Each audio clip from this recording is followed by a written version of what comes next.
Assalamualaikum warahmatullahi wabarakatuh. Sobat Biru, bincang seru bernas bermutu biasa yang Fatimah. Pada kesempatan kali ini, Alhamdulillah saya sangat bersyukur bisa berkesempatan kembali untuk nanti berbagi cerita, berbagi inspirasi dengan semuanya penonton setia bincang seru. Dan kali ini tamu kita kembali istimewa. Saya berada di lingkungan pesantren Itihad Pati. Saat ini saya bersama Ustadz Sigit Sulistyo LCME. Beliau adalah mudir dan juga penggagas SMA IT yang saat ini sedang memulai kegiatan KBM-nya pada tahun pertama ini. Nah, kita sapa beliau. Assalamualaikum Ustadz. Waalaikumsalam warahmatullahi wabarakatuh. Gimana kabar Ustadz hari ini? Sehat Pak Wiji, dan Alhamdulillah lama Biru nggak pernah jumpa nih. Ustadz, kita hari ini akan sesuai dengan permintaan, kita akan membahas tentang seputar remaja karena memang ada fenomena-fenomena yang kadang-kadang ekstrim, munculnya fenomena sad boy yang begitu mempertontonkan kerapuhan adalah sebuah model yang tentunya bagi sebagian orang tua sangat menggelisahkan. Nah, tentunya tepat sekali saya berbincang pada pagi hari ini dengan beliau yang saat ini juga sedang mendidik, mengasuh para remaja ini, yaitu mulai dari jenjang SMP dan bahkan sekarang SMA. Nah, kira-kira mungkin nanti masuk di dalam situ ya, Ustadz, bagaimana membersamai remaja ini, remaja-remaja hebat, kita sebut seperti itu, remaja-remaja hebat ini di lingkungan yang tepat tentu akan mendapatkan muncul potensi-potensi hebat mereka. Nah, kira-kira tentang remaja ini bagaimana Ustadz membersamainya, kiat-kiatnya? Baik, terima kasih Pak Wiji waktunya, dan ini sekali lagi saya ucapkan terima kasih kepada tim Biru untuk kembali mengadakan dialog dan podcast. Ketika saya dihubungi oleh tim untuk kita membawa materi parenting dan keremajaan, saya sangat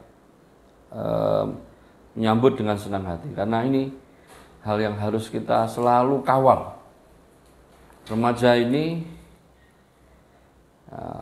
bagi saya nggak pernah gagal menugaskan tugas kepada anak muda, karena remaja ini punya kekuatan dan kemampuan yang kadang di luar batas yang kita pikirkan, di luar ekspektasi gitu ya. Di luar ekspektasi yang kita pikirkan. Artinya remaja itu punya kekuatan yang luar biasa, punya potensi yang luar biasa, ya, untuk menghadapi atau menyelesaikan masalah apa saja. Sebagai contoh Pak Wiji, ini kalau dalam Al-Quran kita masih ingat tentang kisah Ashabul Kahfi, ya.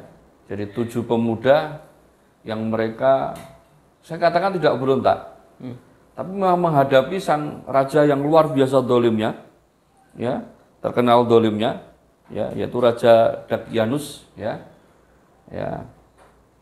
Raja ini sangat absolut, kekuasaannya sangat absolut dan mutlak, sehingga memaksa semua manusia untuk mematuhi perintahnya. Dan bagi yang tidak taat pada perintahnya, maka akan dihabisi, akan dibunuh. Ya, termasuk perintah yang diperintahkan dalam menyembah berhala. Nah, ini kan tentunya perintah yang luar biasa dolimnya, ya kan? Maka lahirlah 7 pemuda ini yang mereka gelisah dengan keadaan yang dihadapi di masyarakat itu. Mereka orang-orang yang mencoba komit untuk hanya menyembah kepada Allah, tapi dihadapkan dengan satu fenomena yang luar biasa, tekanan kekuasaan yang luar biasa. Tapi lagi-lagi seperti saya sampaikan tadi, bahwa pemuda itu punya kekuatan yang luar biasa. Ya, kadang kita di luar batas nalar berpikir kita. Maka 7 pemuda ini pun mereka mencoba untuk melawan keadaan, ya, untuk melawan keadaan agar tidak terjerumus kepada menyembah ke berhala, karena mereka yakin begitu ditekan oleh sang raja, justru mereka mengatakan qalu rabbuna rabbus samawati wal ard walan nad'u ilahan walan nad'u min dunihi ilahan. Ya, Tuhan kami adalah Tuhan yang menciptakan langit dan bumi, bukan berhala itu, dan sekali-kali kita tidak akan pernah menyembah sesembahan selain Allah. Jadi komitmen inilah yang dia yakini, dia miliki, sehingga mereka punya azam untuk melarikan diri dari negeri tersebut. Maka singgahlah dia sebuah goa, ya disitulah Allah selamatkan dia dan Allah tidurkan ya selama 309 tahun. Subhanallah. Satu kesimpulan, satu hikmah. Ini pemuda yang didampingi oleh orang-orang hebat sehingga dia punya keyakinan yang mantap, punya keimanan yang dia perjuangkan dengan segala potensi dan kemampuannya. Kita bayangkan bagaimana hebatnya 7 pemuda ini menghadapi keadaan yang sulit itu. Yang saya maksud, anak-anak kita, para remaja, ini pun saya yakin mampu mereka menghadapi gejolak dunia yang luar biasa perubahannya ini. Ya. Syaratnya apa? Syaratnya mereka mendapat pendampingan yang baik dari kedua orang tuanya, dari para gurunya, dari para musyrifnya, para pembimbingnya, teman lingkungannya, circle-nya. Kalau mereka memiliki circle yang baik, orang tua yang luar biasa hebat, dan guru-guru yang inovatif dan kreatif dan luar biasa memberikan support kepada mereka, Pak, insya Allah remaja akan tumbuh dan berkembang ya menjadi remaja yang kuat. Ya. Nah, yang jadi pertanyaan nih, Ustaz. Kalau pemuda tadi itu bisa begitu tegak, kokoh melawan kekuatan yang demikian luar biasa, hanya bertuju.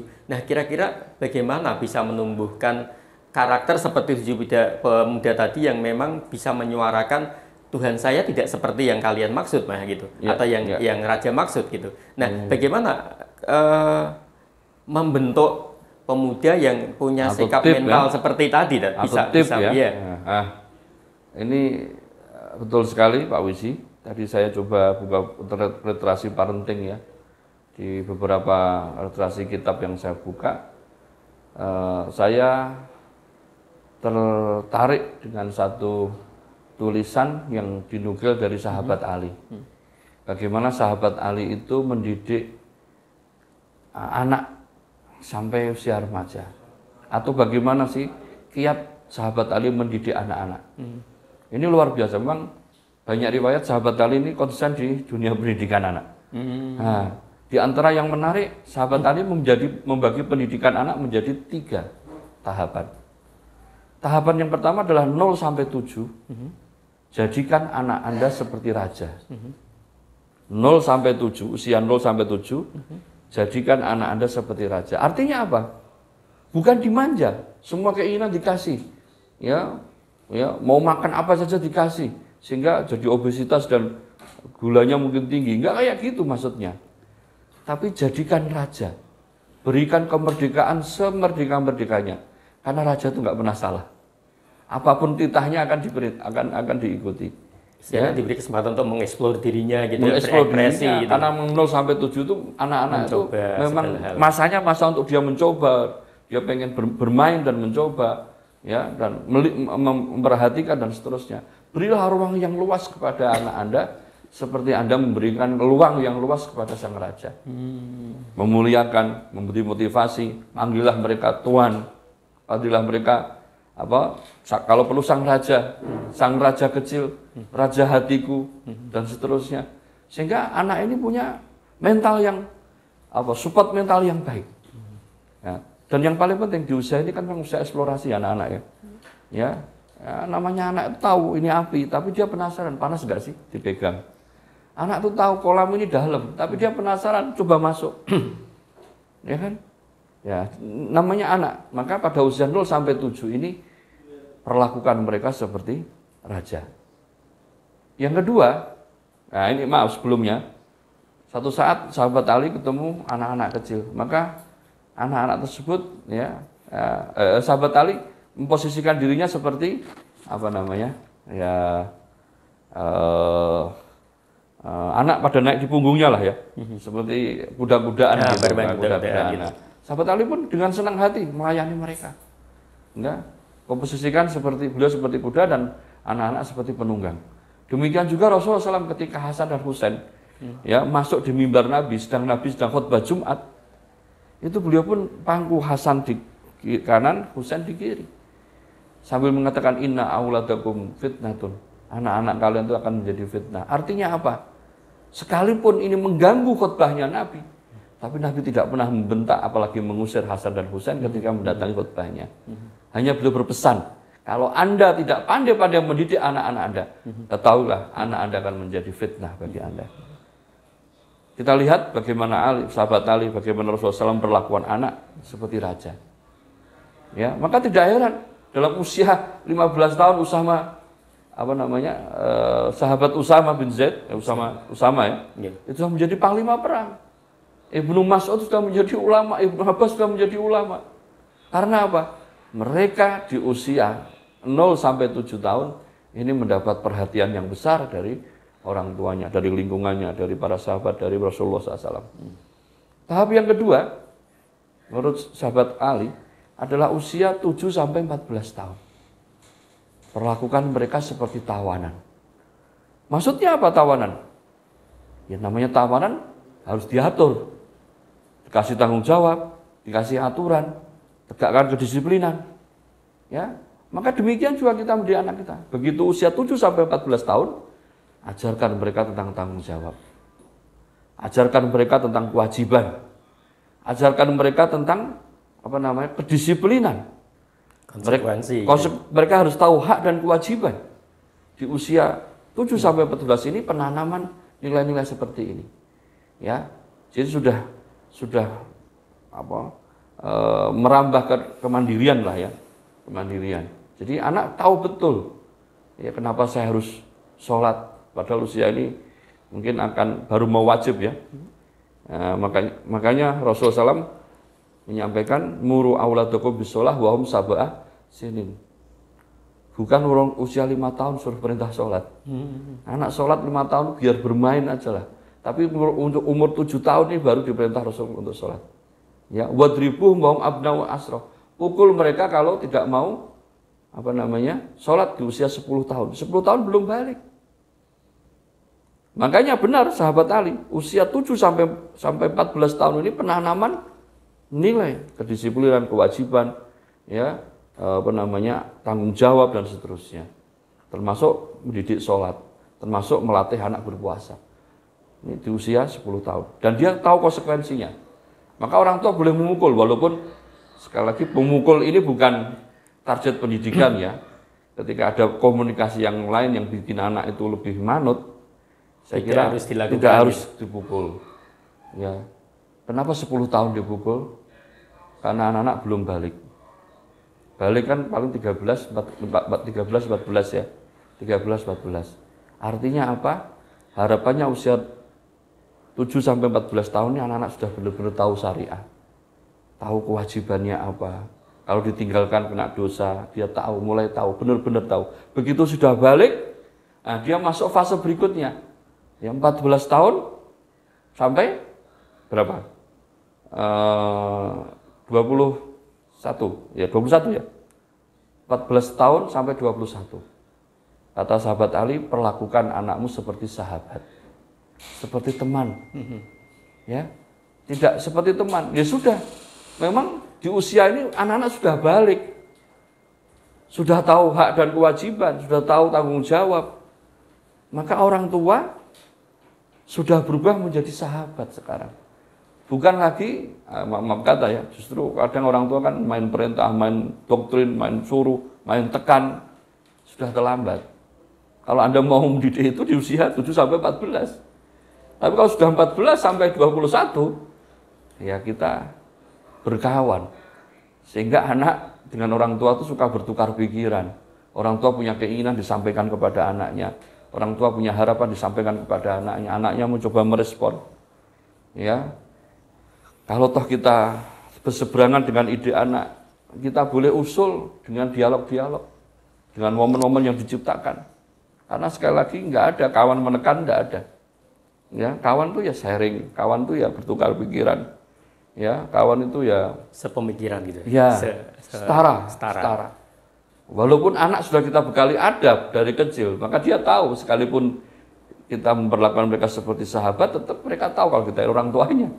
Ya, hanya saja harapannya anak itu nggak kemana-mana. Dia akan terus stay tune di apa yang menjadi harapan orang tua, apa yang menjadi keinginan, dia coba realisasikan. Ya itu 3 tahapan ini sekiranya yang kadang banyak dilupakan oleh orang tua. Makanya kalau kita anak di sini di Ittihad Muwahhidin sudah SMP, SMA tentunya mereka sudah fase ketiga, 14, 21 kurang lebih seperti itu ya. Ya, memang mau nggak mau ustadz-ustadzah di sini nggak bisa bersikap keras seperti orang tua, nggak bisa. Kita hanya bisa memberikan apa istilahnya, menyediakan diri sebagai kawan. Gitu saja kadang anak-anak ini masih apa ya namanya, ewoh lah, ini ustadz apa gini ewoh. Nah inilah yang akan terus kita bangun bagaimana anak itu mau bercerita dengan gurunya, anak itu mau bercerita dengan apa namanya, dengan orang tuanya terhadap permasalahan-permasalahan yang ada. Saya kira 3 tahapan ini Pak Wiji yang perlu kita perhatikan betul-betul dalam mendidik putra-putri kita. Sehingga tahapan demi tahapannya tidak kelewatan, tidak terlewat maksud saya. Ya, karena ini sangat penting dalam pembentukan karakter anak. Ya. Ustadz kembali ke posisi saat ini, yaitu berada di pesantren Ittihad. Kalau tadi menurut paparan Ustadz, itu berarti anak-anak yang ada di sini karena mulai dari jenjang SMP sampai dengan SMA itu adalah kayak di ujung dari fase kedua, tapi juga full di fase ketiga. Nah, bagaimana konsep di sini? Termasuk tadi saya menyimpulkan bahwa mereka harus sudah di fase kedua harus sudah paham dengan akidah, sehingga bisa mereka nanti bersiap untuk di fase berikutnya melaksanakan kewajiban dengan kesadaran atas pemahaman akidah mereka. Ya. Nah, secara praktisnya kalau di sini modelnya bagaimana, Tat? Di ujung di ujung tahapan kedua sama itu tadi. Taruhlah anak SMP itu usia berapa? 13 biasanya, Tat, masuk pertama. Masuk pertama 13, 12, 13. Ya. Ya ini masih di ujung Dari fase kedua, fase kedua yaitu mereka masih di antara kita perlakuan mereka seperti tawanan, ya, di mana mereka harus kita kenalkan dengan tanggung jawab, kita kenalkan dengan apa namanya tugas, kewajiban, dan apa namanya aturan. Namanya tawanan itu harus diatur, kalau enggak bahaya kan. Iya, betul. Nah, di sini pun seperti itu, kita melakukan anak SMP ini masih pakai aturan banget. Aturan banget, kita atur apa poin-poinnya. Harapannya apa? Melatih kemandirian dan kedisiplinan. Ya, melatih kemandirian dan kedisiplinan serta kesadaran mereka untuk mau belajar. Coba Bapak Ibu sekalian, memang mendidik anak itu tidak seperti apa ya? Tidak seperti membuat kue ya, hitungan jam jadi gitu ya. Ya, semahir apapun chef, ya atau apa gimana ya? Tidak bisa dikiaskan seperti membuat kue. Ya, hanya hitungan jam bisa jadi. Mendidik anak ini butuh waktu. Nah, kadang kita sebagai orang tua ini yang apa ya? Mungkin kurang sabar. Pengen segera melihat hasil. Ya, pengen melihat anak itu seperti figur yang dia harapkan, seperti figur orang tuanya dan seterusnya. Padahal anak ini sedang berproses. Saya sendiri Pak Uji punya anak juga di pesantren ini. Iya. Ya, saya selalu pesan. Saya nggak pernah berpesan sing anak-anak sing abot-abot. Saya bilang, "Dok, sejati ini di pesantren itu yang kamu pelajari ya bagaimana kamu mengatur waktu kamu, bagaimana kamu bergaul dengan teman kamu, bagaimana kamu disiplin dalam makan, belajar, ya, dan mengatur kebutuhan kamu. Itu aja. Itu ilmu yang sangat besar kalau kamu bisa lalui.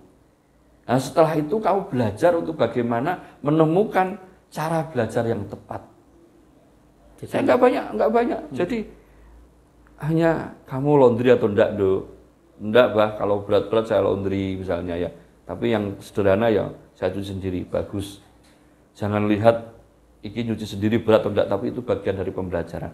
Di pesantren justru yang kita harapkan ya anak-anak mandiri di hal seperti itu. Sehingga begitu mereka lepas dan jauh dari orang tuanya, mereka akan mandiri. Nah, ini fase akhir di usia 7-14 saja ya. Iya. Di SMA-nya, ini maaf alhamdulillah sampai sekarang kami menerapkan belum sama sekali membuat aturan, nanti bisa ditanya kepala sekolahnya, belum berlakukan aturan secara ketat ya kepada anak SMA. Atau kalau kita buat aturan secara normatif saja, ya mereka tidak ada aturan yang mengekang, mereka ada sedikit kelonggaran karena fasenya sudah fase ketiga. Oke. Sambil ada pertanyaan yang masuk, Ustaz, boleh dibacakan? Ya. Oke. Boleh. Pertanyaannya adalah ini, Tat. tadi dari penjelasan tadi tentunya mungkin bisa ditangkap ya. Nah, pertanyaan saya dari akun Tejo mengatakan begini, bagaimanakah cara membentengi remaja dari masuknya budaya asing yang sangat bebas? Tentu sudah kita lihat fenomenanya di TikTok, di Facebook, Instagram gitu. Saya lihat tulisan caption di Facebook juga menarik ya. Bagaimana kita akan mendidik anak kita soleh-solehah kalau kita tidak bisa menghilangkan budaya dan tradisi yang tidak baik.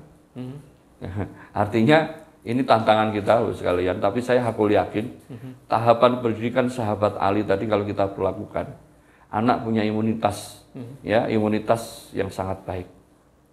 Khususnya dia akan membuat proteksi terhadap budaya-budaya buruk karena dia punya ajaran nilai. Maka disinilah di fase kedua tadi 7 sampai 14 tahun itu kita diperintahkan untuk mengajari adab. Alimu auladukum al-adab. Ajari anak kalian adab. Bahkan Rasul mengatakan dengan tegas, alimu auladukum adab qabla an tu'allimul Qur'an. Ajari mereka adab sebelum mereka belajar Quran. Di fase ini, Pak Wizi, itu fase yang sangat penting untuk kita menanamkan nilai.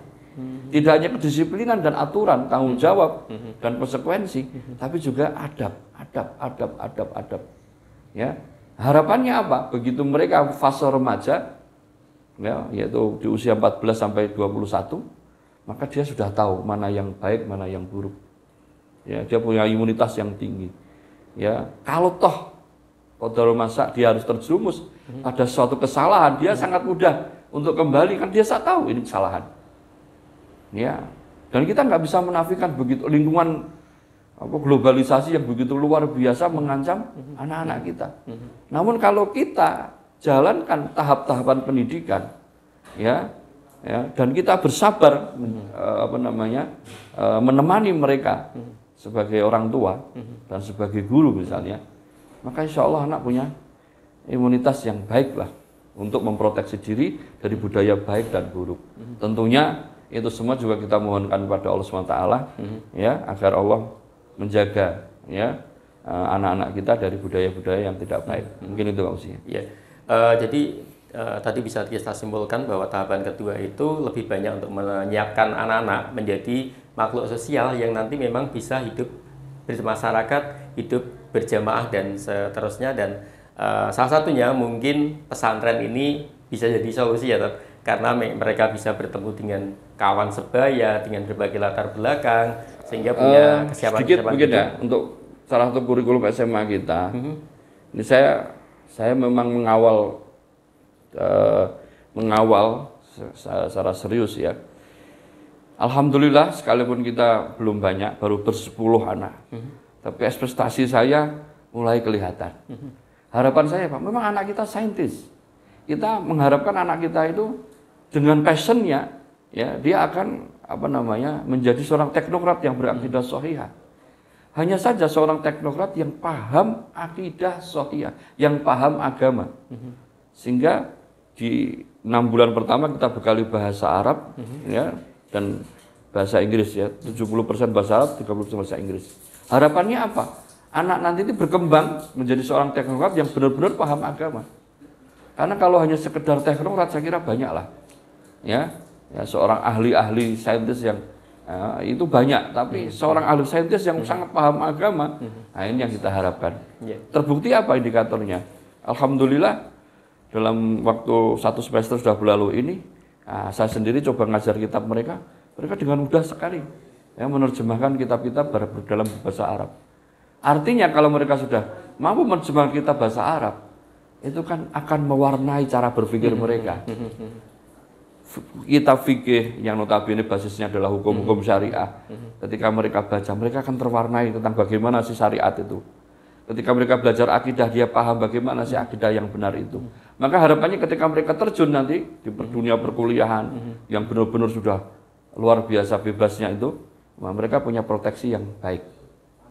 Ya, karena dia punya kemampuan bisa memahami agama dengan baik. Oke. Harapannya gitu. Ya.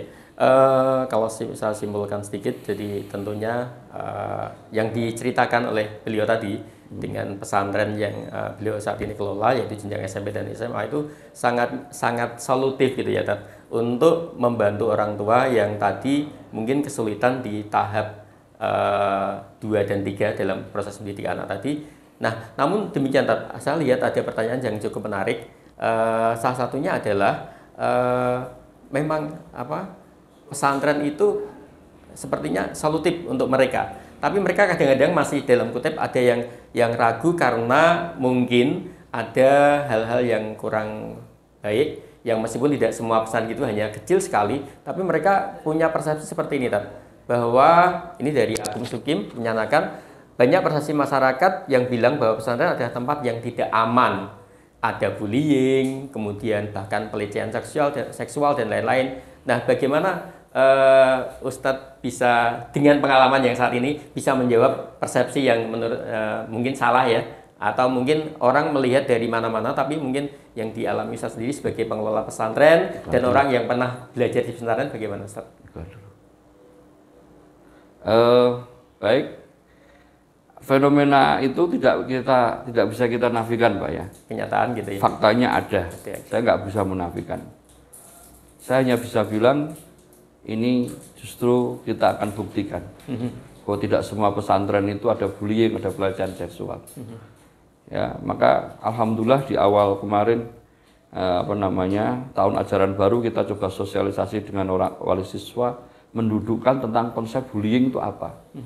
Sosialisasi tentang konsep bullying. Ya, apa yang disebut bullying, hakikat bullying kayak apa. Jangan sampai anak sedikit bullying. Ini anak bermasyarakat, kumpul banyak orang. Artinya tidak semerta bullying itu ini semua tidak dalam bahasa Jawa itu nggak boleh kecentok gitu ya, karena ternyata itu juga penting untuk mereka nanti bisa bertahan. Untuk gitu ya. Orang anak itu punya resistensi yang tinggi dalam bergaul banyak orang, karena orang itu sifatnya banyak. Apa kata Nabi Rasulullah SAW? Al-mu'minu alladzina yukhalituna nasa khairun minal ladzina la yukhalituna wa la yasbiru ala adam. Seorang mukmin yang mau bergaul dengan banyak masyarakat yang karakternya berbeda-beda dan dia mau bersabar terhadap keburukannya, itu jauh lebih baik daripada orang yang nggak mau bergaul dengan banyak orang dan tidak mau sabar dengan keburukan mereka. Artinya ini juga hal yang harus kita tanam pada anak-anak kita. Kamu akan hidup di sebuah masyarakat yang majemuk, yang beragam gitu ya, karakternya berbeda-beda. Nah, hanya saja kita perlu tekankan mana yang bullying kita akan larang, kita akan cut. Tapi kalau sekedar misalnya canda sederhana, nak bahasa Jawa kembangi omongan, kembang ngobrol, ya saya kira ini yang harus kita pahami bersama. Dan menurut kami ya ini fase pembuktian bahwa tidak semua lembaga pendidikan itu ada hal seperti itu. Ya kurang lebihnya mungkin tidak bisa kita hindari banyak orang, hanya saja volumenya ini loh yang perlu kita perhatikan, volumenya. Ya. Nah, ini juga antusias orang bertanya juga lumayan banyak, Ustadz. Tapi mungkin karena keterbatasan waktu, semoga kita bisa bertemu lagi minggu depan untuk menjawab pertanyaan ini. Nah, ini ada yang bertanya seperti ini, Ustadz, dari akun Ahmad Sabit Iqbar. Bagaimana menyatukan perbedaan impian anak dan harapan orang tua? Ya, ini pertanyaan yang menarik sih. Ya, sering sekali pertanyaan ini ditujukan, disampaikan kepada saya, bagaimana sih membangun komunikasi sehingga bisa menyamakan visi dan misi antara orang tua dan anak. Orang tua tentunya punya impian, anak juga punya impian. Bagaimana cara mengkomunikasikan? Saya yakin kalau kita sebagai orang tua menjalankan tahapan pendidikan sebagaimana yang diarahkan oleh sahabat Ali radhiyallahu anhu, ada tahap pertama, perlakuan mereka seperti raja, artinya kedekatan. Kita bisa bayangkan ya, bagaimana anak dilakukan seperti raja. Orang tua ini apa yang diperintahkan anak yang akan ikut. Maksudnya apa yang diinginkan anak, yang menjadi harapan anak akan difasilitasi sebaik mungkin dengan komunikasi yang baik. Nggak ada raja itu dikasih komunikasi yang jelek kan ya. Ya, dipanggil semaunya kan enggak. Artinya kejiwaannya ini luar biasa tuh. Kemudian diikuti yang kedua, pengenalan melakukan mereka seperti tahapan tawanan perang, ya.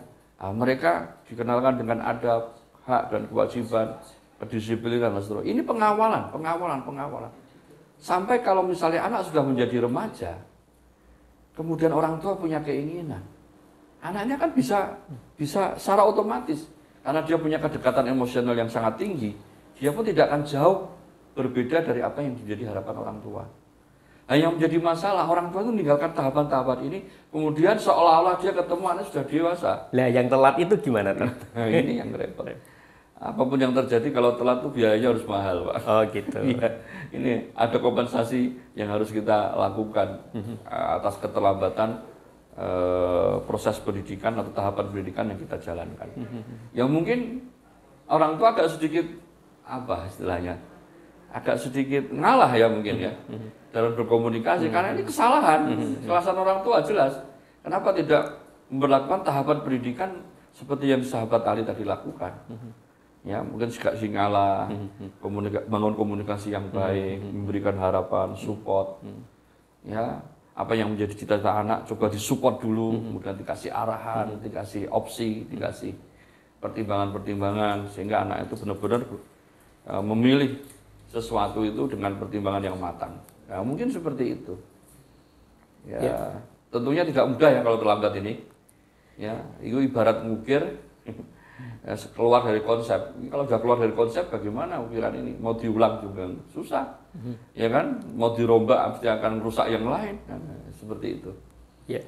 Dan saya dengar di SMP dan SMA IT, khususnya SMA IT ya, Tad, dengan gagasan-gagasan yang saat ini sedang dikembangkan adalah mempelajari siswa, bersamai mereka dengan adanya proyek-proyek gitu ya. Nah, bagaimana itu latar belakangnya, kemudian pertimbangannya dan lain-lain, tentu akan tidak bisa kita lakukan saat ini karena keterbatasan waktu. Semoga Ustadz Sigit berkenan untuk menjelaskan di lain waktu dengan konsep yang istimewa ini tentang SMA IT yang berbasis proyek ini. Itu bagaimana detailnya akan kita bahas minggu kesempatan yang akan datang. Semoga ada waktu ya, Tad. Insya Allah, insya Allah. Dan sekali lagi dari yang beliau sampaikan tadi bisa kita kesimpulan bahwa tahapan-tahapan yang istimewa tadi yang beliau paparkan tadi itu di pendidikan-pendidikan yang ada di kita itu insya Allah sudah sejalan dengan konsep itu.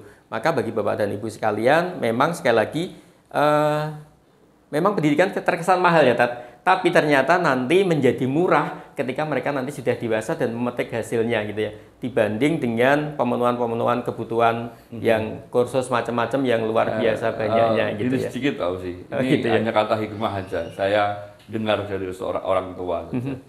Jadi suatu saat ada dialog antara anak dan orang tua. Anaknya sudah menikah dan punya anak kecil.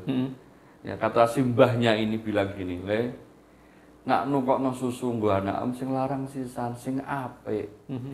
Karena itu hakikatnya adalah investasi. Nak kamu kasih anakmu makanan nutrisi yang baik, anakmu jadi cerdas, engko sekolah yo gampang, nyambut gawe yo gampang. Artinya kalau orang masih membahas pendidikan mahal, ini kan investasi. Iya. Ini kan investasi, ya. Dan pembentukan karakter, pembentukan karakter anak, mental anak, ya, keilmuan anak itu kan bukan sesuatu yang murah juga. Iya. Jika kita berpikir investasi, kan gitu. Karena apapun yang kita kumpulkan ketika nanti anak-anak tidak seperti yang ekspektasi kita, menjadi seperti seolah tidak berguna ya, Tad. Ya. Banyaknya harta gitu ya.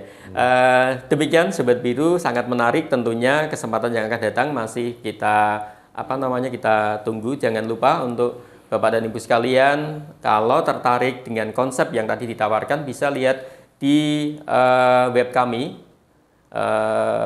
www.pesantrenitihad.org. Silahkan bisa diklik di situ, ada banyak hal-hal yang bisa dipelajari. Semoga Bapak dan Ibu sekalian tadi bisa sedikit mengintip tentang bagaimana proses belajar di Itihad. Dan tentunya tentang SMA ini akan kita bahas di minggu depan. Untuk itu jangan dilewatkan untuk kesempatan dialog berikutnya. Sampai bertemu kembali, semoga mendapat kemanfaatan kita semuanya. Assalamualaikum warahmatullahi wabarakatuh. Waalaikumsalam warahmatullahi wabarakatuh.